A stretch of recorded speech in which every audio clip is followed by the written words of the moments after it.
Howdy, I'm Matt. It is May 2nd, 2025. This is my third vlog, the first attempt.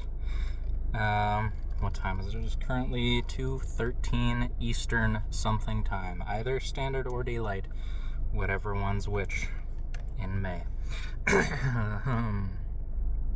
Let's see, today I had therapy, which is not going to be the point of this vlog, but it made me think about it, which the subject of this vlog is consistency and schedule and its importance. Yes, quite a riveting topic, I know.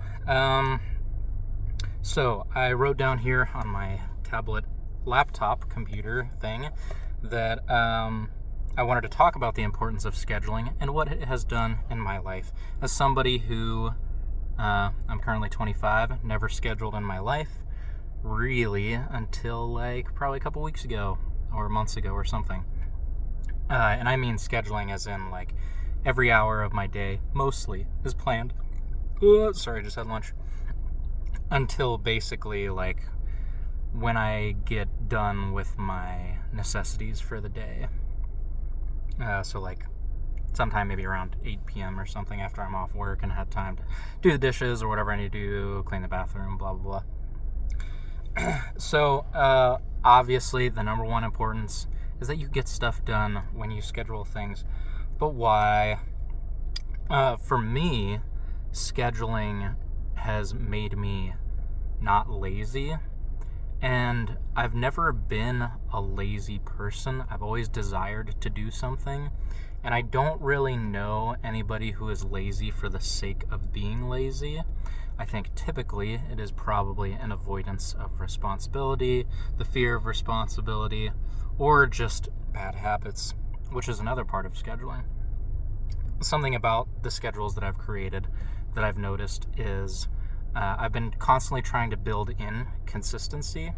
So like right now, let's say I have 4 hours of free time during the day. That is clearly a lot of free time. Luckily, I'm very lucky. My daytime job, I get a lot of free time, so I have a lot of time there, and I have some time when I get home. But it's hard to know what to do with that free time, and we will often default to whatever we will default to. Perhaps it's video games, perhaps it's binge watching something, or for a lot of us lately is doom scrolling, right? Well, I think when I've started scheduling, it gives me something to do. And, you could be like, well, how do you know what to do? Well, I mean, think of all the things that you would want to accomplish, and that's why they tell you, write like a 5-year plan or something, or 10-year goals, however long the goal is. But like right now in my life, the things I want to do, I want to learn Korean. My mom is from Korea. Half of my family is from Korea. It's important to me that I learn it, and I think it will be useful in many, many ways outside of just learning the language. Communicating with people, obviously huge. But yeah, that's one of my things. Another one of my big things the past year has been getting way better at the electric guitar. I'd like to be in some more bands. I'd like to be a better guitar player. I play a lot of music, not that great at the guitar, but particularly over the last 3 months, I've booked in of the 4 hours, maybe even 5 hours of free time I might have in the day. I'll spend like 2 hours playing guitar, at least on the weekdays. And then I kind of take the weekends off because it's a lot of guitar playing. But clearly that takes up a big chunk of free time. Just between 20 minutes of like Duolingo and 2 hours of guitar a day, already right there, you're at 2.5 hours. And then if you factor in something like going for a walk or doing some amount of light cardio for half an hour, right there, that's like 3 hours. And then if you add the gym on top of it, another hour, however long it might be. So things add up really, really quick. And if you write them down, I know that it's said that if you write something down, you're more likely to do it. But, for me, just knowing what to do is the issue, like starting it out, like that's always the hardest thing. But another thing that I've thought about too in all of this, like I've used Duolingo in the past, learned some Italian with it and some other stuff. But I know that Duolingo is not the most efficient way to learn a language. Ooh, little rain. I know that it's not the most efficient way, but the thing about it is it's something that I can know every day. This is set up for me. I just need to get on and click the thing. And I can expand from there, but throughout my life, I've been the type of person who I want to learn everything about the thing before I do it. That way I can get the most results the quickest. But if you have done that for any period of time in your life, you know that, well, I just spent, 5 years researching how to work out in the best ways, the right things to eat, how much creatine, when to take it, when not to take it. Will it cause hair loss? I don't know. Everything. You look up everything about everything, and the only thing you don't do is actually work out and do the thing. So, and especially at the beginning of something, like they talk about newbie gains in the gym, but newbie gains are in pretty much everything. You're going to make incredible progress at the beginning of something, and the law of diminishing returns will kick in. But also, with the law of diminishing returns kicking in, you can improve your efficiency at something because you know the framework of what's being built. You start to learn all the moving parts of things and how somebody becomes good at it. And you learn that through time as, the diminishing returns sets in, or maybe in things that aren't the gym. It doesn't set in quite as heavy, but especially with the gym, it's pretty heavy. But like if you focus on getting everything right, then you just won't do it. And if you don't do it, then you don't have the opportunity to get everything right or anything right. And then you just end up, looking at all of high school and realizing you didn't do anything that you had learned. At least that's me. So I think one of the most important things in all of this is figuring out, how much time am I going to give to what thing? And for me, some of it is like, well, how can I schedule it throughout my day? Perhaps like I really only like playing guitar 30 minutes at a time. It's not that I couldn't do more. I do get addicted to practicing, and I will occasionally, go an hour and a half, 2 hours. But when you do that, you definitely get burnt out. And I feel like you get way more burnt out doing 2 hours in one session than you would 2 hours across 3 or 4 sessions. So that's part of like figuring out where in my day am I going to place this, because that might dictate how much of it you can even do. If you have to do it at the end of the day, you might only be able to get in 20 minutes. And so that will kind of lead you to it as long as you have a framework of what you want done. And then finally, I have something in here about like doing the same thing over and over again. I am a musician by trade, and that means generally I don't like the idea of like a 9-to-5 do this thing every day job.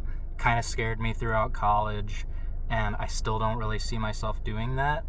But what I do see myself doing, for example, right now my life is pretty all over the place in terms of environment of workplace and type of work. During the day I work one thing.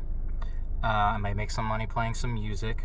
And then in the evenings or in the afternoons, I give music lessons. And then those lessons are in a bunch of different people's homes. So I have 20 workplaces in the week, which can be mentally taxing to think about. And all the different people and things involved in different sections. So for me, for myself, I know that something I want to do is build more consistency in my day, whether that means I find a way to have less students and maybe some way to work remotely, like in my home or in a public common space or something like that more often. Or at least I need to figure out, every day, this is the time that I'm doing every lesson, and try to find a way to minimize cancellations so things don't constantly need rescheduled and all that stuff. And the reason why I haven't thought much about the consistency of things is because, the safe, typical 9-to-5 job hasn't, piqued my interest, But what does pique my interest is having less stress from a lot of different things going on. And, I think before I thought that if I did the same thing every day, I would get bored. And if I did the exact same thing every day, I am sure that I would get bored or burnt out or whatever. But I think there's a big difference between dissatisfaction and boredness. I was talking earlier about efficiency of things. As your efficiency of things change, what you're doing is changing. You're not just going to the gym and doing 20 different exercises. You might be doing 7 different exercises in a different way, or something along the lines of that. The way in which you practice or the way in which you do things will evolve over time. So you really aren't doing the same thing, even if it's I'm doing 30 minutes of this at this time every day. Another way I could do it, you could just change the order of things that you do things in if you have that flexibility in your schedule. But yesterday is a perfect example for me of why it's important to be consistent and to think about your fatigue levels, like energy fatigue levels. Yesterday, I was definitely super fatigued, both physically and mentally. And so I got to work like the day job that I have like 2 hours late. I took the time off. It's all right. I'm not like coming in late and getting fired or something.